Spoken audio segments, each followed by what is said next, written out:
സിദ്ധുവിൻ്റെ മുറിയിലെത്തിയപ്പോൾ അവിടെ സിദ്ധുവിൻ്റെ ഫോട്ടോ നോക്കി എന്തോ ആലോചിച്ചു നിൽക്കുന്ന ബാലയെ കണ്ടു. എടി, ഇതാണോ ദേവേട്ടൻ്റെ ഭാര്യ?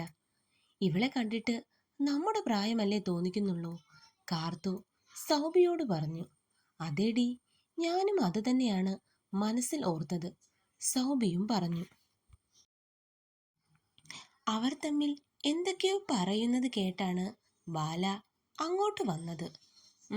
എന്താ? ബാല അവരോട് ചോദിച്ചു. ഏട്ടൻ, ദേവേട്ടൻ എവിടെ? കാർത്തു ചോദിച്ചു. പുറത്തുണ്ട്, ഫോൺ ചെയ്യുകയാണ്, ബാല പറഞ്ഞു. നീയാണോ ദേവേട്ടൻ്റെ ഭാര്യ? സൗബി ചോദിച്ചു. അതെ, ബാല പറഞ്ഞു.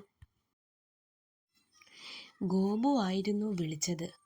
നാട്ടിലെത്തിയിട്ട് അവൻ്റെ വീട്ടിൽ ബാലയെയും കൂട്ടി ഒന്ന് പോകാൻ പറയാനാണ് അവൻ സിദ്ധുവിനെ വിളിച്ചത്. അവൻ്റെ അമ്മയ്ക്കും അച്ഛനും ബാലയെ ഒന്ന് കാണണമെന്ന്. സംസാരിച്ചിരുന്ന് സമയം പോയത് അവൻ അറിഞ്ഞില്ല. സിദ്ധു ഫോൺ കട്ട് ചെയ്ത ശേഷം റൂമിലേക്ക് വന്നപ്പോൾ അകത്ത് നല്ല കളിയും ചിരിയും വർത്തമാനവും ഒക്കെ കേൾക്കുന്നു. അവൻ മുറിയിലേക്ക് നോക്കിയപ്പോൾ ബാലയും കാർത്തുവും സൗബിയും കൂടി എന്തൊക്കെയോ പറഞ്ഞ് ചിരിക്കുകയാണ്. ഞാനും കൂടി കേൾക്കട്ടെ, എന്താ ഇത്ര ചിരിക്കാൻ മാത്രമുള്ളതെന്ന് സിദ്ധു പറഞ്ഞു. അവൻ്റെ ശബ്ദം കേൾക്കെ 3 പേര് അങ്ങോട്ടേക്ക് നോക്കി. ഏട്ടാ, സൗബി ഓടി വന്ന് അവനെ കെട്ടിപ്പിടിച്ചു. ഏട്ടാ, ഏട്ടന് സുഖമാണോ? എത്ര നാളായി ഏട്ടൻ പോയിട്ട്? ഒരിക്കലെങ്കിലും ഈ സൗബിയെ ഒന്ന് കാണണമെന്ന് തോന്നിയോ? ഞാൻ ഏട്ടനോട് പിണക്കവാ. ഏട്ടനോട് ഒരിക്കലും മിണ്ടില്ല എന്ന് കരുതിയിരുന്നയാ ഞാൻ. എന്നാലും അവൾ പറഞ്ഞു നിർത്തി. എന്താ നിർത്തിയത്? ബാക്കി കൂടി പറയ്, അവൻ പറഞ്ഞു. എന്നാലും എൻ്റെ ഏട്ടനല്ലേ, എനിക്ക് മിണ്ടാതിരിക്കാൻ കഴിയുമോ ഏട്ടനോട്? സൗബി പറയെ അവനിലൊരു പുഞ്ചിരി ഉണ്ടായി. എന്താ കാർത്തുമോളെ, നിനക്ക് ഒന്നും പറയാനില്ലേ? അവൻ കാർത്തുവിൻ്റെ അടുത്തേക്ക് വന്ന് ചോദിച്ചു. അവൾ അവനെ നോക്കി ചിരിച്ചു നിൽക്കുകയാണ്. ഏട്ടൻ ഇനി തിരിച്ചു പോകുമോ? ഏട്ടൻ എങ്ങോട്ടും പോണ്ട, കാർത്തു പറഞ്ഞു.